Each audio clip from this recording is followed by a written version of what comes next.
Olá, sejam bem-vindos a mais um podcast Previonco Brasil, a sua dose diária de prevenção em oncologia.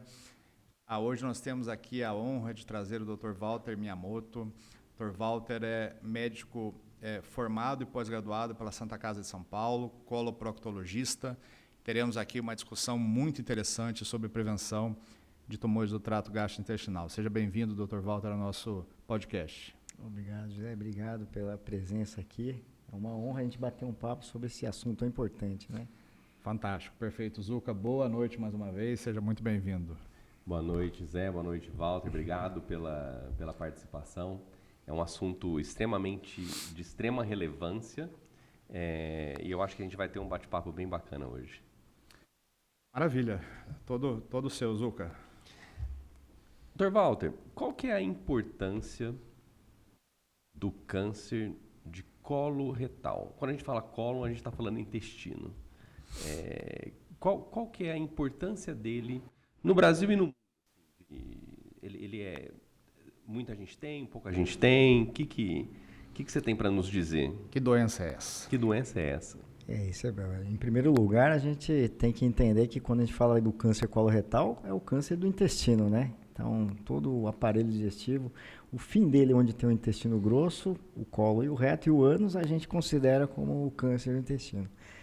A importância dele é enorme. Na última década, o câncer que mais avançou em números até hoje, né? Então, para a gente ter ideia, hoje a gente está falando do segundo câncer mais frequente na população em homens e mulheres, né? Ele só fica atrás de câncer de mama e de próstata. Então, últimos dados do INCA do ano passado, eles falam uma estimativa de que a gente vai ter 45 mil casos ano. Isso 45 mil novos casos ano? É muita gente, né? É muita gente e, assim, se a gente pensar, a frequência dele tem aumentado muito mais ainda em mais jovens, o que preocupa mais ainda, porque a gente tem uma população que tem aumentado e ele tem começado muito antes. Então, é um tumor que a gente tem tido muita atenção sobre ele para prevenção, principalmente, né? Quando você fala em mais jovens, que idade você está falando de câncer de intestino? A gente tinha antes uma frequência mais comum entre 55, 50 anos para frente, né? Hoje a gente já está falando de uma faixa etária que já vem antes dos 45 anos.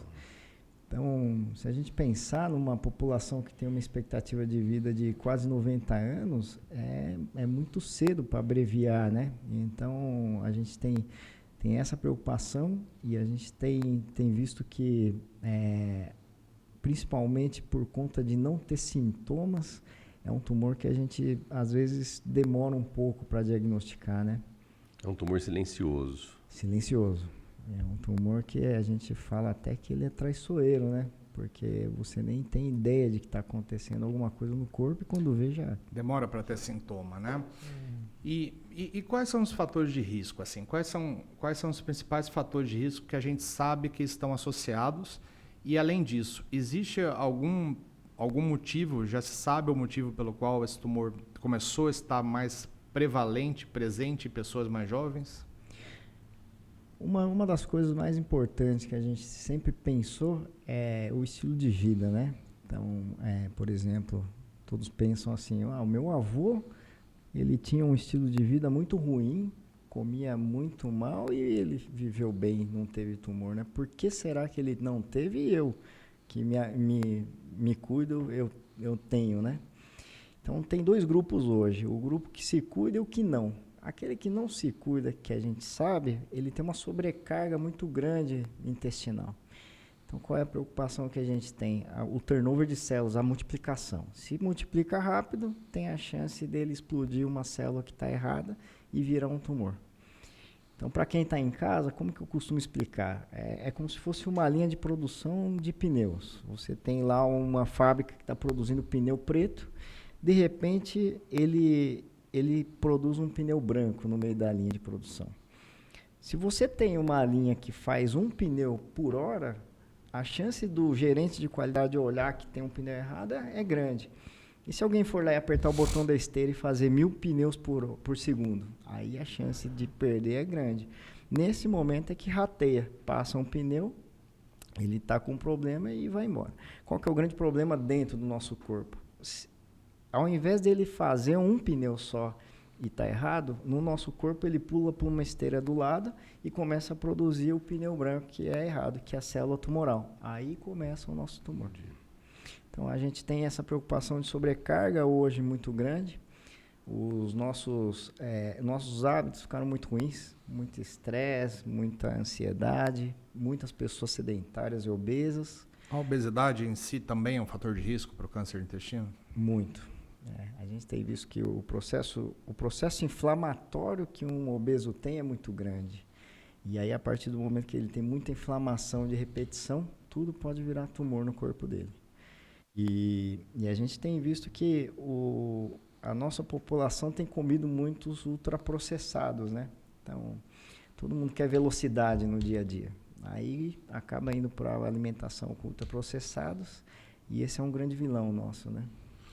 Isso é uma coisa interessante, né? Eu acho, como oncologista, eu acho que se tem um câncer que exemplifica a modernidade, é o câncer de intestino. Que essa vida corrida, de má alimentação, todo mundo não tem tempo para nada, não tem tempo nem para cuidar de si mesmo. É fácil no aplicativo e pedir comida, Nossa, né? No aplicativo. Então, eu acho que o câncer da modernidade é o câncer de intestino. Né? De intestino, que é o que a gente via mesmo em pessoas mais velhas. E cada vez mais a gente está vendo em jovens em idade produtiva e às vezes até começando a vida, né? Ninguém começa... Às vezes o pessoal com mais de 35, 40 anos está começando com filho, está começando... E a idade do câncer de intestino, muitas vezes inicial, mas muitas vezes não também.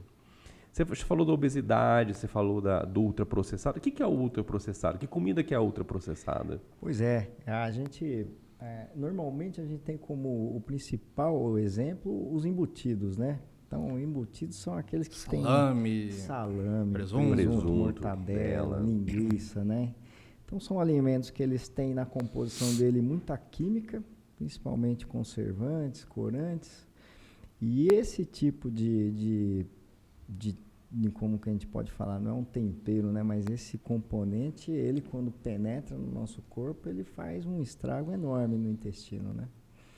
Então, a recomendação nossa é que você evite sempre esses alimentos que são feitos dessa maneira, juntamente ao álcool e, obviamente, o tabagismo, né?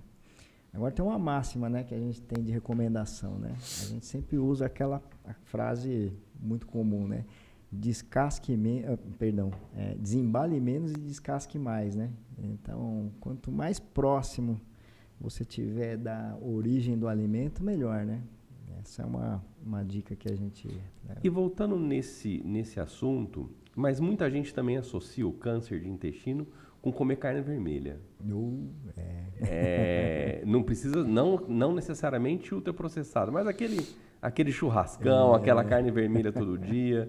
O que você tem a dizer sobre a carne vermelha também no câncer de intestino? Isso aí, assim, em termos científicos, a gente sabe que se você tiver excesso de qualquer coisa, ela pode ser prejudicial para você. Recomendado pela Sociedade Brasileira é que a gente possa comer 2 vezes na semana. Então, a porção, para quem quer ter uma ideia em casa, é que carne vermelha seja um bife do tamanho da palma da mão. Que você come isso 2 vezes na semana. Esse é o porcionamento preconizado para você evitar sobrecarga. Agora, carnes brancas, liberado, né? Estaria à vontade, né? Tem a questão também do hidrocarboneto, do churrasco, né? Que também, aquela pessoa que fica na fila do churrasco ali enfim, na fila de churrasco para almoçar, né? No restaurante todo dia. Isso, obviamente, não é um hábito saudável, né? Então, também tem esse risco aumentado, né? Tem, a gente até assim, por exemplo, a gente sabe que o câncer de intestino ele tem uma frequência um pouco maior, no nosso caso no Brasil, lá no sul. Uhum. Então a explicação que a gente tem é cultural. A gente sabe, obviamente tem a predominância de caucasianos, pessoas brancas, mas a cultura deles é coisa quente, salgada e defumada. Então aí pegou um negócio que é assim, muito ruim para nós. Então, Um exemplo, são aqueles defumados que a gente vê que já é uma carne que está preparada com sal e é uma carne que está preparada com fumaça. Sim. Então, a hora que vai para dentro, acaba tendo esse risco aumentado. E, Dr. Walter, meu papel aqui também é provocar um pouquinho o entrevistado, né? Mas, por exemplo, são dúvidas do paciente. Intestino preso, paciente constipado, isso é um fator de risco para câncer de intestino? Pode estar associado, assim, o hábito intestinal, ele é um sintoma ou o paciente que tem o intestino preso pode ser um fator de risco? Eu ouço bastante essa pergunta. Aliás, talvez seja a queixa mais frequente no meu consultório, o intestino preso. Normalmente, a gente sabe que não tem o intestino preso, ele não é um fator de risco, mas ele é um fator de piora na qualidade, né? Então, ele não é um causador, mas ele pode estar sendo a consequência. Um exemplo, um paciente que tem um tumor avançado, ele pode obstruir o intestino. Então, daí ele pode ser um dos sintomas de fato. Então, se você tem em casa uma distensão abdominal, percebeu que tem dificuldade de evacuação, tá com as fezes um pouco mais afiladas, às vezes vale a pena pensar numa investigação, porque ele não é o causador, mas ele pode estar sendo um crescimento e ser a consequência. Mudança, né, de um hábito intestinal, né? Quem é aquele paciente constipado que faz, às vezes, uma vez a cada 2, 3 dias, mas se não mudou isso a vida inteira... É isso aí. Isso não é um fator de risco para ter câncer. Mas se ele começar de uma hora para outra, mudar o hábito intestinal, são sinais de alerta. É isso aí. Para procurar um médico. A né? gente costuma falar que é a alteração de hábito intestinal, né? Então, uma pessoa que tem intestino preso a vida toda, de repente começa a ter diarreia. Perfeito. Se é uma diarreia uma vez ou outra, tudo bem, porque pode ser realmente uma virose, né? Uma infecção. Mas se ela começa a repetir intestino preso, diarreia a todo momento, é importante investigar por quê? Primeiro que pode de fato ser um tumor, principalmente tumor no colo direito, que a gente fala que tem essa característica, né, de alteração de absorção. E por vezes até tem anemia que a gente nem sabe de onde é, né? O paciente vai fazer um exame de sangue, aí vê que tem anemia, não vê nenhum sangramento ativo, às vezes a causa está no colo, no intestino direito, que a gente fala. Mas a importância disso é porque quando tem uma alteração, também podemos estar falando de uma doença inflamatória intestinal. Perfeito. Eu queria que você explicasse um pouquinho. Então, o que é essa doença? O que é doença inflamatória intestinal e o que é o pólipo que vira câncer? Explica um pouquinho para quem está escutando a gente, para o paciente entender um pouco. A doença inflamatória é uma outra doença intestinal que a gente tem visto que tem crescido muito. Inclusive, o Brasil é um dos 5 maiores que tem essa frequência. A gente participa de consensos, guidelines mundiais e inclusive de lançamento de medicações de tratamento para doença inflamatória. Então, basicamente, a gente está falando de doença de Crohn e retocolite. Esses nomes eles têm aparecido cada vez mais e também por conta dos nossos hábitos do dia a dia. Mas ele tem uma diferença. Como ele faz uma inflamação de repetição no intestino, aí em algum momento ele faz aquela esteira apertar o botão que eu comentei. E daí ele fazendo essa velocidade aumentar da multiplicação das células no intestino, pode acabar ocasionando um aparecimento de tumor. Então existe associação entre doença inflamatória intestinal, hábitos parentes Crohn e retocolite e câncer. Há essa associação. Existe. A longo prazo a gente tem que sempre ficar atento de fato. São coisas que a gente não vê frequentemente, porque quando a gente consegue diagnosticar, até por sintomas que são repetitivos, né? Mas a gente sabe que se não fizer nada, no futuro pode acontecer. Agora, o pólipo é assim, outra coisa totalmente diferente, né? Esse sim é o maior fator de sequência da criação do tumor, né? E ele pode ser uma questão genética ou esporádica, pode ter o azar de ter criado lá. Falo azar porque pode ser ao acaso, mas na verdade a gente sabe que o mau hábito é que faz ele crescer no intestino. Então o pólipo é que nem uma verruga, ele cresce ali pequenininho, 2, 5 milímetros, e ele ao longo do tempo vai crescendo cada vez mais, ele pode se tornar um tumor mesmo. Perfeito. Então, aí por isso a importância da colonoscopia, né? A gente faz a colonoscopia, consegue fazer o diagnóstico e no mesmo tempo fazer um tratamento, né? Porque com uma pinça a gente tira ele, aí está resolvido, né? Tá, as pessoas pensam, então acho que nós vamos entrar para falar de colonoscopia, né, Zuca? As pessoas pensam que a colonoscopia previne o câncer. Na verdade, ela não previne, ela vai fazer diagnóstico precoce. Né? Isso, é. Então, acho que é um ponto importante aqui. Eu já entendi agora, pelo que você explicou, então, que os sintomas do câncer podem ser alteração de trânsito do intestino, às vezes um paciente com perda de sangue não visível, que causa uma anemia crônica, com fadiga, dor abdominal, emagrecimento, enfim. São esses os casos, alguns dos possíveis sintomas, mas hoje a gente sabe que fazer a prevenção, o rastreamento precoce com colonoscopia, né, ajuda a fazer diagnóstico precoce e aumentar a chance de cura, correto? É isso aí. A nossa grande batalha diária é essa, né? A gente costuma falar que a gente atua primeiro na prevenção real, né? Então, todas as possibilidades de mudança de hábitos que são modificáveis pela pessoa, eu acho que tem que ser o nosso foco principal. Então, você mudar o seu hábito de alimentação, a sua hidratação, atividade física, o estresse emocional são coisas importantes. Passado esse período, não teve jeito, apareceu um pólipo, aí a gente tem que intervir com uma segunda barreira ainda, que é o exame da colonoscopia, né? Ele está indicado a partir de que idade?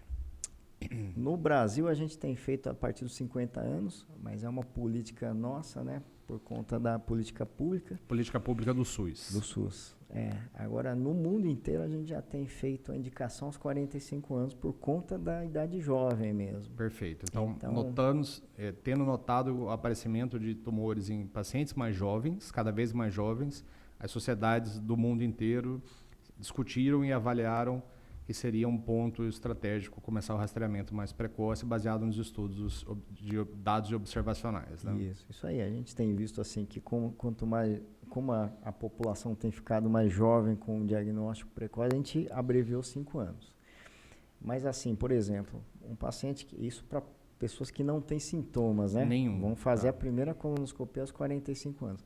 Agora, aqueles que têm, por exemplo, o pai ou a mãe que já tem um diagnóstico de tumores aí, vamos supor, com 40 anos, a gente tira 10 anos para trás e começa já o rastreamento. Então, se meu pai teve ou minha mãe teve aos 40 anos, eu tenho que fazer aos 30 anos, 10 anos antes do diagnóstico. Exatamente, porque é o tempo que a gente sabe que vai ter a evolução do pólipo até o tumor, né? Então, está bem descrito esse tempo, né? Essa provável evolução, né? E quais são os achados? Então, se eu faço a colonoscopia aos 40 anos e não encontro nada, eu estou autorizado, eu devo repetir esse exame em quanto tempo? Isso é muito variável. A gente tem, assim, para você ter ideia, pelos guidelines a gente consegue variar de 6 meses até 5 anos. Então, varia de se encontrar pólipo ou não, o número de pólipos, o tamanho dele, a característica dele, né? Mas, basicamente, a gente sabe que, assim, se você encontra pólipos grandes, em geral, a gente tem que ficar um pouquinho mais atento. A gente repete em 1 ano, pelo menos, essa colonoscopia, porque a chance de crescer um outro é muito grande. Agora, encontrou um pólipo menorzinho, mais comum, digamos assim, a gente está habilitado a fazer o segmento a cada 3 ou 5 anos. Mas importante, assim, a gente fazer isso individualizado e principalmente saber que tem que fazer repetidas vezes, né? Porque muitos pacientes fazem uma vez e nunca mais querem fazer, né? Quais, além do desconforto do preparo, que realmente é chato, né? E eu acho que é o grande medo dos pacientes, a questão do preparo. Quais são os outros riscos do exame? A questão da anestesia, ser no hospital ou não ser do hospital? Me explica os riscos e se esse medo é real. Se o exame é seguro? Pergunta boa também, viu? Ouço bastante, inclusive as pessoas têm mais medo da sedação do exame do que do próprio exame, né? É um exame que ele não é invasivo como a gente pensa, é um exame que normalmente a gente se incomoda mais com o preparo mesmo, porque o preparo é basicamente dar diarreia para limpar o intestino, a gente poder escanear com uma câmera por dentro. Agora o exame em si, a gente faz uma sedação, o paciente dorme e até nem lembra muito do exame e a gente consegue detectar tudo com uma câmera por dentro. Então, hoje, atualmente, a gente tem bastante segurança com esse exame, muito difícil ter complicação de perfuração, sangramento. A gente tem uma sequência de casos aí muito grandes de exames aí para prevenção que a gente acaba nem vendo complicação mais. E que quando vê complicação também é tratável, né? Geralmente não necessariamente vai precisar de cirurgia, né? É. Ô, Val, deixa eu só fazer um grande resumo aqui. Na verdade, a gente está tentando prevenir o câncer por ter uma alimentação mais saudável, hábitos de vida mais saudáveis, exercício físico, não fumar, menos carne vermelha e menos embutido. Isso aí. Eu acho que é isso. E, além disso, para a gente prevenir o câncer de cólon, a gente chama de prevenção primária, a gente não quer deixar o câncer de cólon crescer. Porque quando ele cresce e começa a ter sintoma, é porque ele já está avançado, e aí os tratamentos podem ser mais agressivos. Cirurgia, quimioterapia, dependendo, rádio e quimiocirurgia. A gente não vai entrar em detalhe, mas o que a gente não quer é um câncer avançado. E para a gente não ter um câncer avançado, a gente faz um exame que chama colonoscopia, que é um exame onde você seda o paciente, ele tem o seu preparo para tirar todo o cocô do intestino, você vai lá com um tubinho e com uma câmera, e você olha desde o intestino grosso, principalmente, onde estão a maioria dos tumores. Então, acho que é só para... Perfeito, eu acho que essa revisão é importante. Essa é importante para quem está nos escutando. Né? E eu acho que o mais importante é, com a colonoscopia, você pode fazer um diagnóstico de uma verruga. Ela pode virar câncer em 5 a 10 anos. É isso aí. Essa verruga não é câncer. Essa verruga ainda não. Essa é a pré-maligna. É a pré-maligna. Né? Você pode ter uma, você pode ter várias. Existem famílias que têm várias, que têm um cuidado mais precoce também e precisa ficar repetindo a colonoscopia. É isso que eu estou entendendo da nossa conversa, na verdade. Né? Isso aí. E essa verruga, como que tira? Você vai lá, marca a cirurgia, abre e tira a verruga? Como é que tira essa verruga? Que eu não entendi muito bem. Acho que teve vários pontos legais aí que você comentou. Em primeiro lugar, assim, esse tabu de fazer o exame, ele é muito comum. E eu costumo falar assim, a frase que eu mais ouço de quem tem tumor e a gente diagnostica é e se? E se eu tivesse feito exame? E se eu tivesse me cuidado? E se eu tivesse vindo antes? Porque muitas vezes acontece também, por exemplo, o paciente ter sangramento, acha que é uma hemorroida e não vai atrás. Então aí quando ele encontra, ele tem essa sensação de remorso. Fala, puxa, esse se é o que eu comento na primeira consulta. Então você prefere ir lá na frente, ter um tumor e pensar em voltar no passado ou já agora prevenir? Então um exame, se for pensar nesse ponto de vista, é muito mais prático, né? E não é tão agressivo. E a gente sabe que o sangue oculto, o exame de sangue das fezes, não substitui a colonoscopia. Não substitui. Ele assim, para você ter ideia, se a gente tiver a gengiva machucada, ele pode dar positivo, Exato. Né? Então é um exame muito inespecífico, né? Agora, do ponto de vista de investigação, realmente, assim, quando a gente encontra o pólipo, hoje a tecnologia é muito legal, né? A gente consegue fazer uma retirada com uma pinça, quando pequeno, ou a gente pode injetar uma bolinha de líquido embaixo, estufar ela e pegar com uma alça. Ou então, mais ainda, quando é muito mais profundo, a gente faz um procedimento que chama ISD, que a gente faz como se fosse uma microcirurgia por colonoscopia. Olha só. Chegando a tirar até peças de 15 centímetros. 15 centímetros? 15 centímetros. Então, o Japão ele é pioneiro, tecnologia muito avançada e habilidade manual boa. Eles são a nossa referência. Mas no Brasil nós temos bastante gente habilitada hoje que consegue fazer esse tipo de procedimento. Para a gente até já dar uma avançada no que a gente pode falar do Jetsons aí, né, da modernidade, atualmente já estão desenvolvendo até uma inteligência artificial que quando você vai fazendo o exame, ele vai já colocando um quadradinho onde ele acha que pode ter uma possibilidade de pólipo. Para ter um segundo visualizador. Então tem o o examinador mais só. esse quadradinho. Então a chance de perder um pólipo é muito pequena. Fantástico. A inteligência artificial veio para ajudar os médicos e os pacientes a melhorarem ainda mais a acurácia dos nossos exames, dos nossos diagnósticos, né? Eu acho que isso é muito, muito bom, muito extremamente válido, né? Eu acho. Eu assim, não consigo entender, né? Porque, como você falou, o exame, a gente sabe que é um dos tumores mais prevalentes, né? O câncer de intestino. A gente sabe que os tumores de intestino estão cada vez mais precoces na população. Então, tanto que a recomendação caiu de 50 anos para 45, né?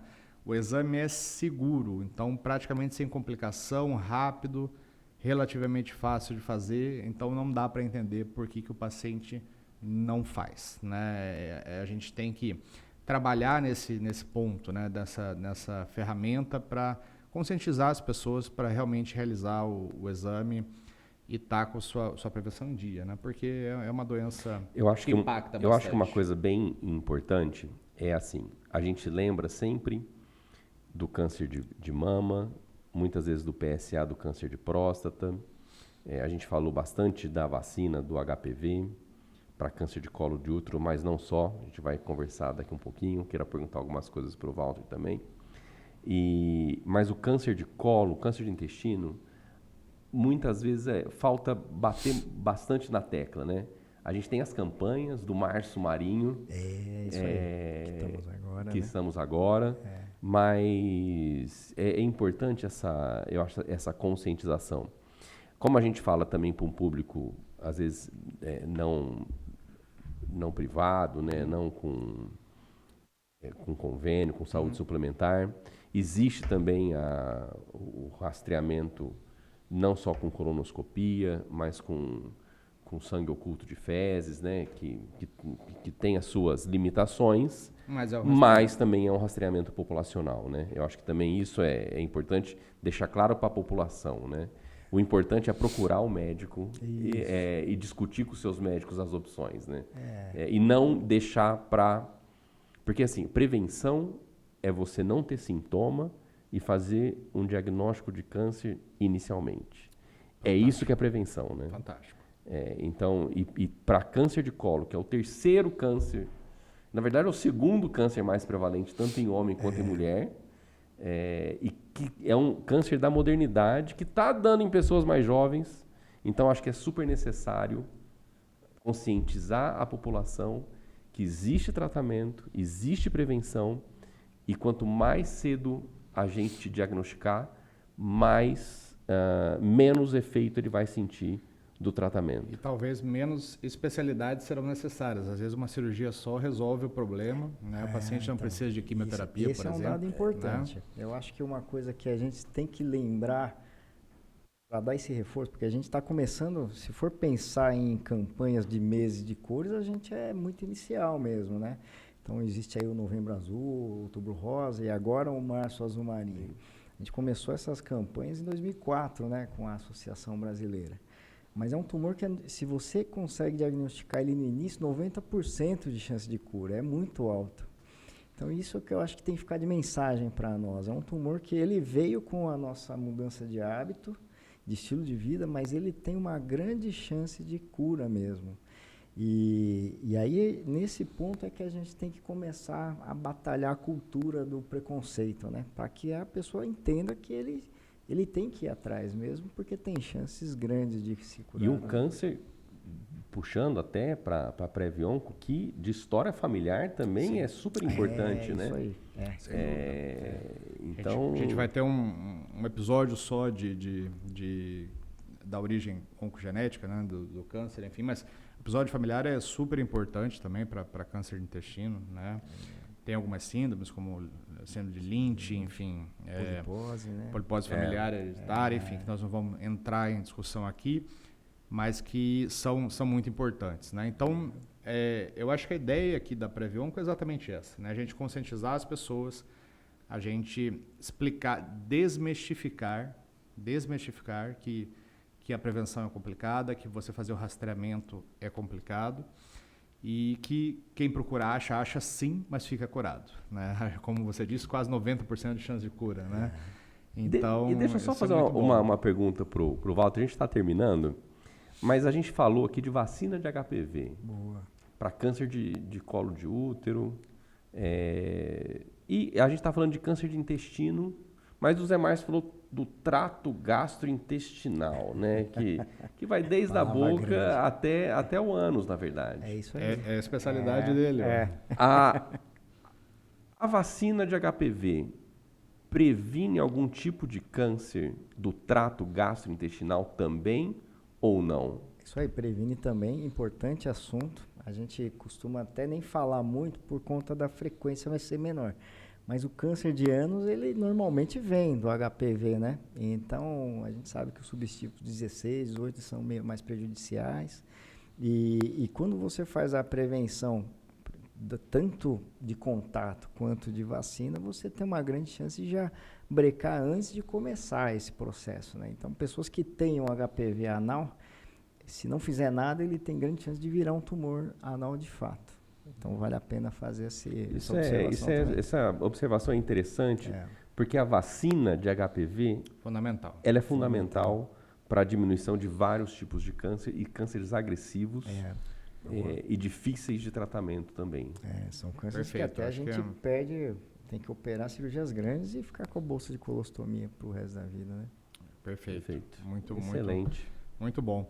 Eu queria encerrar com uma novidade que saiu também recente, agora há menos de uma semana, né? Um estudo publicado em uma revista importante de medicina que comparou coleta de célula tumoral circulante, ou ctDNA, que é o fragmentozinho do DNA no sangue, com pacientes que fizeram colonoscopia. Então, saía de quem realmente tinha a colonoscopia como padrão ouro e avaliou o quanto essa coleta do sangue era capaz de ter uma sensibilidade, ou seja, e especificidade, mostrar que realmente tinha doença ou realmente não tinha doença.